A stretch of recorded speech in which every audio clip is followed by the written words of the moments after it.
Doctor Mohammad ইউনূসকে প্রধান উপদেষ্টা করে অন্তর্বর্তী সরকার গঠিত হয় ৮ আগস্ট।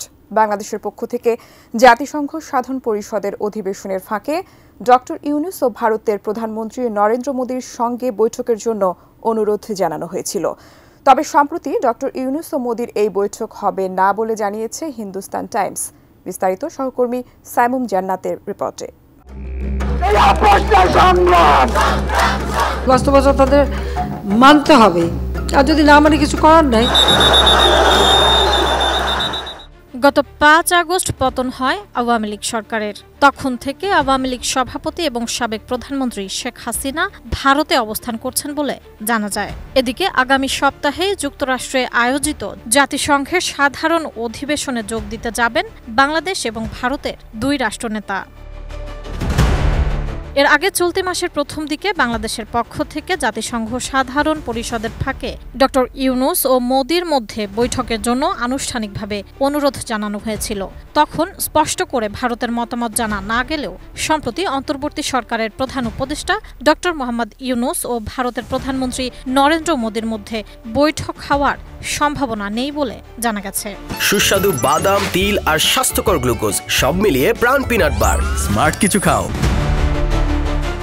বিষয়টির সঙ্গে সম্পৃক্ত কর্মকর্তারা 18 সেপ্টেম্বর এই তথ্য জানিয়েছেন। ভারতীয় সংবাদ মাধ্যম হিন্দুস্তান টাইমসের প্রতিবেদনে বলা হয়েছে, হাসিনা সরকারের পতনের পর থেকে দ্বিপাক্ষিক সম্পর্কে যে টানাপোড়েন সৃষ্টি হয়েছিল তা দূর করতে সাহায্য করবে এই আশায় ঢাকা এই বৈঠকের বিষয়ে আগ্রহী। তবে এ ধরনের বৈঠক ভারতের এজেন্ডার অংশ নয় বলে সূত্রের বরাতে দাবি করেছে হিন্দুস্তান টাইমস।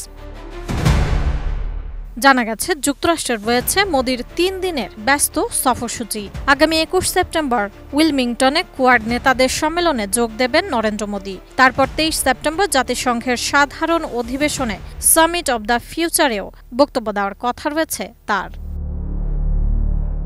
একজন ভারতীয় কর্মকর্তা হিন্দুস্তান টাইমসকে বলেন, নিউ ইয়র্কে জাতিসংঘের সাধারণ অধিবেশনের সাইডলাইনে প্রধানমন্ত্রী কিছু দ্বিপাক্ষিক বৈঠক করবেন বলেও আশা করা হচ্ছে। তবে বাংলাদেশের অন্তর্বর্তীকালীন সরকার প্রধানের সঙ্গে কোনো বৈঠক তার শিডিউলে নেই।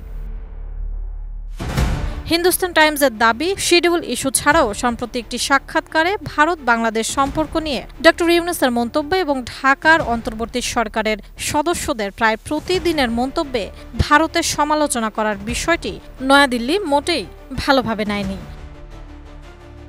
ওই সাক্ষাৎকারে বাংলাদেশের অন্তর্বর্তী সরকারের প্রধান উপদেষ্টা ডক্টর মোহাম্মদ ইউনূস নির্বাসিত থাকা বাংলাদেশের সাবেক প্রধানমন্ত্রী শেখ হাসিনাকে নিয়েও সমালোচনা করেন। সাইমুম জান্নাত, এটিএন নিউজ।